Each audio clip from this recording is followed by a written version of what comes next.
Wow, there's so much great work this year. It's hard to know which poster to visit next. Optimal nudging. That sounds kind of cool. Well, prepare to be disappointed.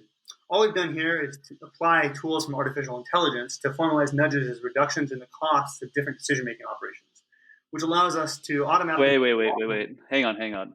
Okay, so I know that nudging is an approach to improving people's choices by making subtle changes to their environment. But meta reasoning? What the heck is that? Is David Chalmers hiding behind your poster somewhere? Gosh, I certainly hope not. No. Meta-reasoning is a field of AI pioneered by Stuart Russell and Eric Wefald that studies the problem of computational resource allocation. The basic question is, what computation should an agent perform to make the best possible decision given constraints on time and processing resources?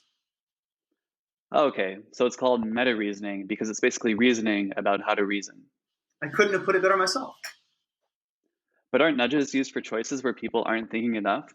If people were actually doing meta reasoning, it seems like we wouldn't need nudges at all. Actually, sometimes an optimal strategy from a meta-reasoning perspective is to use crude, error-prone heuristics, or even to not reason at all. If the computational cost of reasoning outweighs its benefits, that is, improved decisions, then it's not worth doing. However, if we can reduce the cost of that reasoning, and in particular reduce the costs of the most productive lines of thought, people might decide it's worth thinking through and make better decisions as a result. Oh, okay, I think I'm getting it. Okay, so I'm guessing these meta-level Markov decision processes are one of those tools for meta reasoning you mentioned. But what exactly are they? Yeah. Let's see. Are you familiar with regular MDPs? Not really. Okay, well, let's get the details. The basic idea is that reasoning can be viewed as a sequential process of performing cognitive operations or computations that update your mental state or beliefs. What you think about, which computations you perform, informs your final decision. But if you have limited cognitive resources, then you want to avoid doing any hard thinking whenever possible. Hmm. I'm not sure I understand, but maybe it's not worth the effort. It sounds to me like you understand perfectly.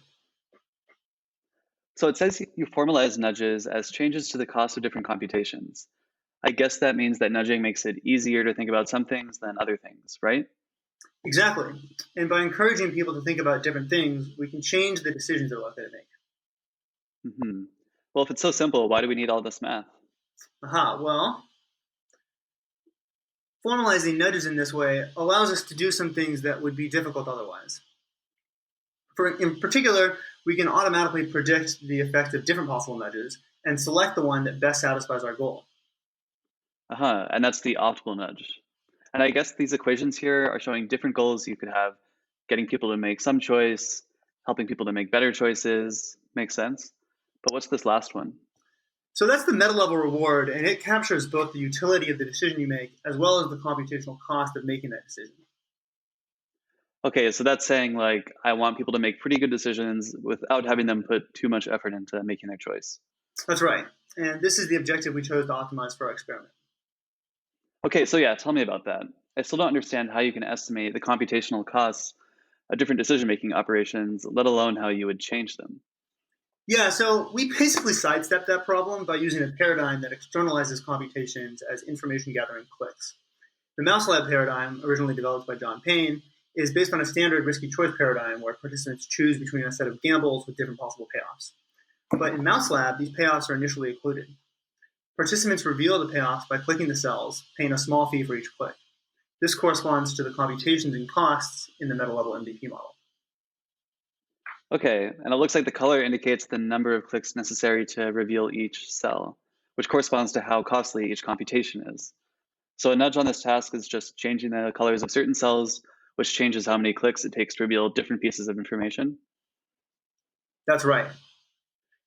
And for a given decision problem, we can apply either the optimal nudge that maximizes expected meta-level reward, or we can apply a random modification that just sort of chooses random cells to reduce the cost of. And in this experiment, meta-level reward would just be the choice payout minus click cost, right? Exactly. And when we use these modifications in our experiment, we found that the optimal nudges resulted in participants making better decisions with fewer clicks.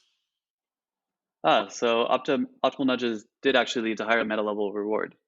I guess this is a pretty cool idea, but it also feels like it would be really difficult to make such a detailed model of the computations underlying real-world decisions. Would this actually work outside of a highly controlled experiment? Sorry, I think the audio is cutting out. Connection issues. I might have to restart my router. Hold on one second.